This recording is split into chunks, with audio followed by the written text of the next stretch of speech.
Ever just blurt something out and immediately regret it? Like, your brain gives you what seems like the perfect answer, and it's totally wrong. Happens to the best of us. Well, hopefully today's deep dive will shed some light on those brain blunders. We're tackling thinking fast and slow. Ah, Kahneman, a classic. Right. It's supposed to explain all those mental shortcuts we take, even when they lead us totally astray.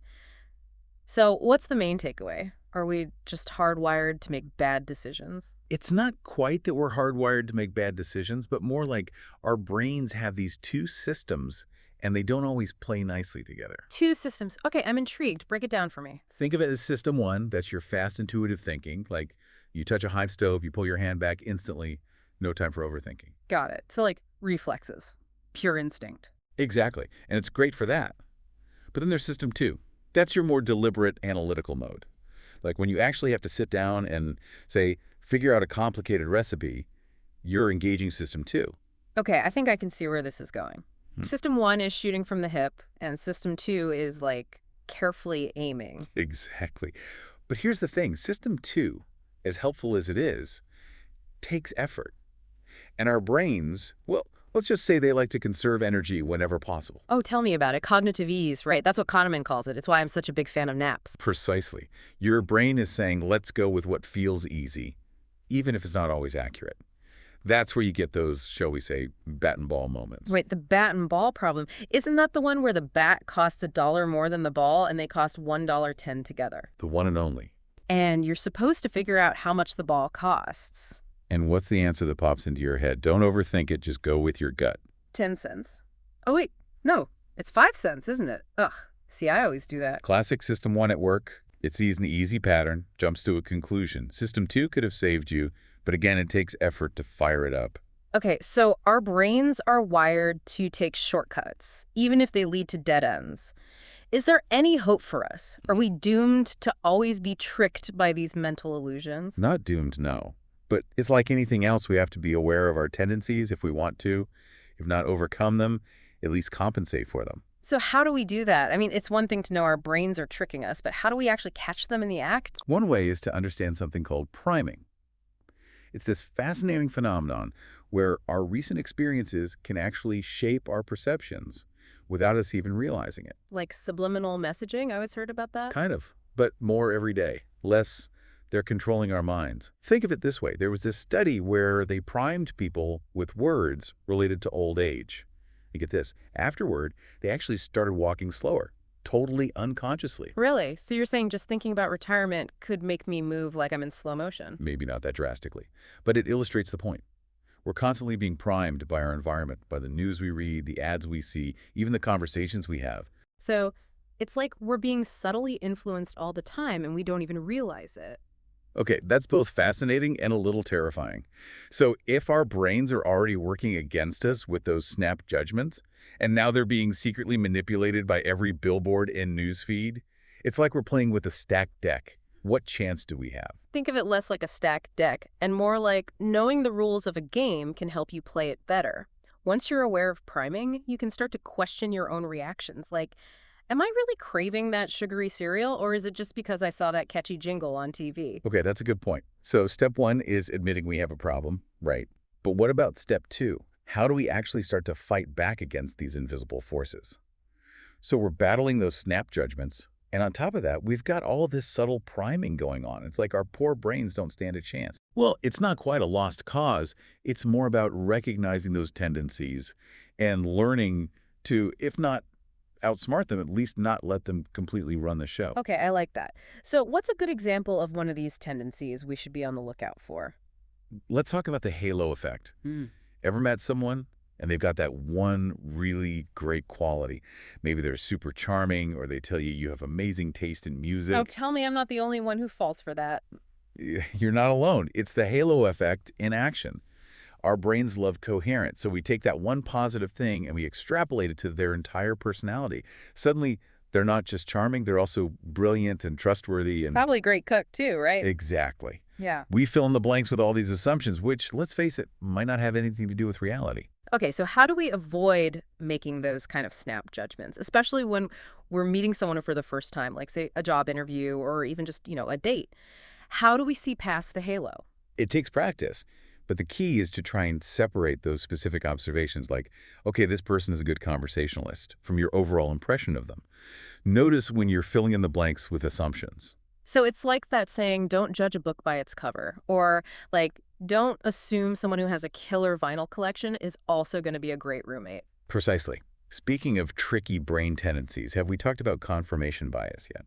Confirmation bias. Remind me what that one is again. Confirmation bias is our tendency to seek out information that confirms what we already believe, even if, and this is the kicker, even if that belief is wrong. Oh, right. Like those friends who refuse to believe their favorite band broke up, even though like it was all over the news, they're convinced it's a hoax. Exactly. They're so attached to that belief that they'll ignore any evidence to the contrary. And that can lead us down some pretty interesting rabbit holes in all areas of life. Politics is a big one, of course. Oh, I've seen that firsthand. Same news story. Two completely different interpretations depending on someone's political leanings. It's like we're living in parallel It's universes. like our brains had these filters on, and they're screening out anything that doesn't fit our existing worldview, Hmm. which is where System 2 comes in handy again. Right. Because system two is the more analytical one, the one that's more likely to say, hey, maybe there's another side to this story, even if it takes a little more effort. Exactly. Engaging that critical thinking can be like, flexing a muscle that hasn't been used in a while. It can feel uncomfortable, but it's how we avoid those mental traps. Okay, so we've talked about those snap judgments and the whole confirmation bias thing. What's another mental workout we can do to keep our brains in shape? Well, Kahneman talks a lot about how bad we are as humans at statistical thinking. Like, understanding probability is not our strong suit. And a lot of that comes down to this thing called base rates. Race rates. Okay, that sounds a little intimidating. It's simpler than it sounds. Imagine you're walking down the street and you see, say, 3 red cars in a row. You might start to think, must be a lot of red cars in this town. But what you're missing is the base rate. The overall percentage of red cars in the world, or in that city or whatever. Just because you see a few in a row doesn't mean they're suddenly the most popular color. So it's about looking at the bigger picture, not just what's right in front of us. Exactly. But we tend to get stuck in what we see, what's immediate, and we forget about those base rates, those statistical probabilities. And this base rate neglect, it doesn't just apply to like car colors, right? I'm Yeah. guessing this comes up in other areas of life too. Oh, absolutely.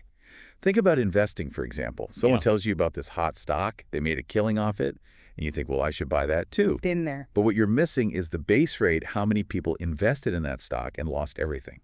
Oh, right. So just because you hear a few success stories, it doesn't mean that's the norm. It could be the exception, not the rule. Exactly. And this happens all the time. We let those vivid anecdotes, those stories we hear, overshadow the actual statistics, the data, which, let's face it, isn't always as exciting. Data isn't always as sexy, that's for sure.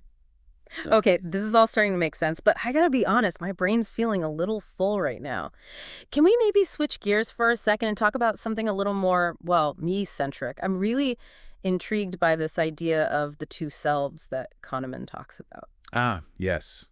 The experiencing self and the remembering self. This is where things get really interesting, even a little philosophical, you could say. So the experiencing self, that's like me, right here, right now, how I'm feeling at this exact moment. Exactly. And the remembering self, that's the one that's gonna like store this conversation away in my memory, hopefully for a long time to come, but maybe not, who knows? Well, and that's the thing about the remembering self. It has its own agenda, so to speak. Oh, really? How so?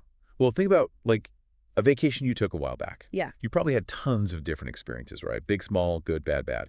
But the ones that really stick with you, the ones you actually remember, is usually just a handful of highlights. Oh, totally. Yeah. Like, I can tell you exactly what that amazing pasta tasted like I had in Rome a few years ago, but all those other meals, total blur. And that's your remembering self in action. Mm-hmm. It latches onto those peaks, those intense moments, good or bad.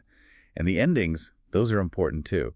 Kahneman calls it the peak end rule. The peak end rule. So it's like our brains just fast forward to the good parts. That actually doesn't sound so bad. Well, it means we're not always remembering things completely accurately.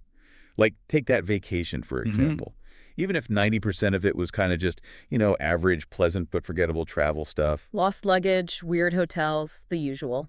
If the peak was amazing and the ending was satisfying, you'll probably remember that whole trip really fondly, even if objectively, most of it wasn't that memorable. So it's like our brains are editing the highlight reel even before the game is over. Precisely. And those memories, those edited highlights, they end up shaping how we see the world, how we make decisions, all of it. Okay, so maybe our brains are a little more manipulative than we give them credit for.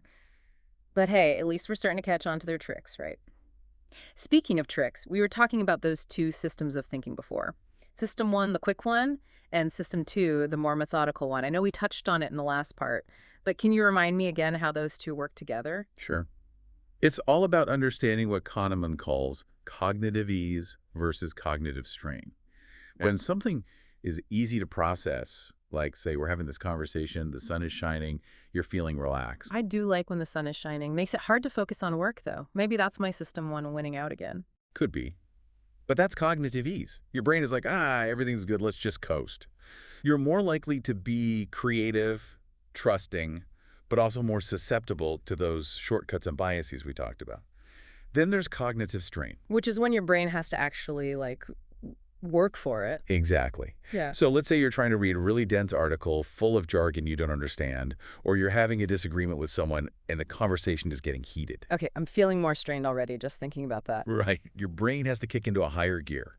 You become more analytical, less trusting, less likely to jump to conclusions, but also, potentially, less creative, maybe a little more stressed. So it's like choosing the right tool for the job. Sometimes you need a hammer, sometimes you need a scalpel. And knowing which mode you're in, cognitive ease versus strain, can help you understand why you might be reacting a certain way to a situation.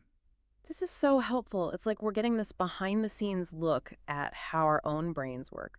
But Kahneman doesn't just talk about the inner workings of our minds, does he? He also kind of picks apart some of those classic economic theories, right? The ones that assume we're all perfectly rational decision makers. Right, because for a long time, the prevailing idea in economics was that humans were these perfectly rational actors, always choosing the option with the highest utility, the biggest potential payoff. But as Kahneman points out, that's not how we're wired at all. Emotions play a huge role in our decisions, whether we realize it or not. It's like those times when you know you should put your money in that boring index fund, slow and steady wins the race, right? But then some shiny new crypto comes along, you think, this is it. This is how I get rich quick. And that's where Kahneman's prospect theory comes in. It completely revolutionized behavioral economics by showing that we don't just calculate gains and losses objectively. We're influenced by how those choices are framed and how those potential outcomes make us feel. Okay, so break it down for me. What's the difference between how we should make decisions if we were those perfectly rational beings and how we actually do? Imagine you're offered a choice, a guaranteed gain of $500 or a 50-50 chance of winning $1,000 or nothing at all. Ooh, okay, I'm already overthinking it. If we were perfectly rational, we'd go for the gamble, right? The potential payoff is higher. Right, but something tells me most people wouldn't do that. You're right. Most people are naturally drawn to the sure thing, the guaranteed gain, even if it's smaller. It's like that saying, a bird in the hand is worth two in the bush. Exactly. We're wired to be loss averse. The pain of losing $500 feels more intense than the pleasure of gaining that same amount. 100%. I'm the worst at this. I'll hold on to a stock that's, plummeting just because I don't want to admit defeat. That's loss aversion in action. And it can really trip us up, especially when it comes to things like investing or even just knowing when to walk away from a situation that's no longer working. Okay, so knowing this, how do we get better at making those tough decisions? How do we fight against our own nature? Awareness is a big part of it. Just recognizing that loss aversion is a thing, and that might be influencing your choices, can be incredibly helpful. Yeah. And then, when you're facing a decision, try to look at it objectively. What are the actual potential outcomes, and how much weight are you giving to the fear of losing versus the potential for gaining? So basically, don't let my emotions hijack my decision-making process. Easier said than done sometimes, but I'm definitely going to try to be more mindful of that. And here's another thing to keep in mind. How choices are framed can drastically affect how we perceive them. Wait, what does that mean? Let's say there's a new medical treatment, and you're told it has a 90% survival rate. Okay, sounds promising. Now imagine you're told that same treatment has a 10% mortality rate. Okay, suddenly it feels a lot riskier, even though it's the same treatment. Exactly. The way information is presented, the framing, can trigger those emotional responses and lead us to make different choices, even if the underlying options are identical. So we have to be careful not to be swayed by how something is presented, but really dig into what it means. Exactly. Question the framing, challenge those assumptions, and try to see past the surface to the actual substance of the decision. This has been such a thought-provoking conversation. Honestly, this book, Thinking Fast and Slow, it's a lot to wrap your head around. But you've done an amazing job of distilling these really complex ideas into these really practical takeaways. Well, I appreciate that. It's a book that really makes you look at yourself differently, doesn't it? It really does. I feel like I have a whole new understanding of how my own brain works, or at least how it thinks it works. And that's the first step, right? Yeah. That self-awareness. Absolutely. So, to all our listeners out there, I hope this deep dive has inspired you to be a little more curious about your own thought processes, your own mental shortcuts. Who knows, maybe we can all outsmart our brains at least some of the time and make some slightly better decisions along the way. Thanks so much for joining us, Cheers to that. and we'll catch you next time for another deep dive.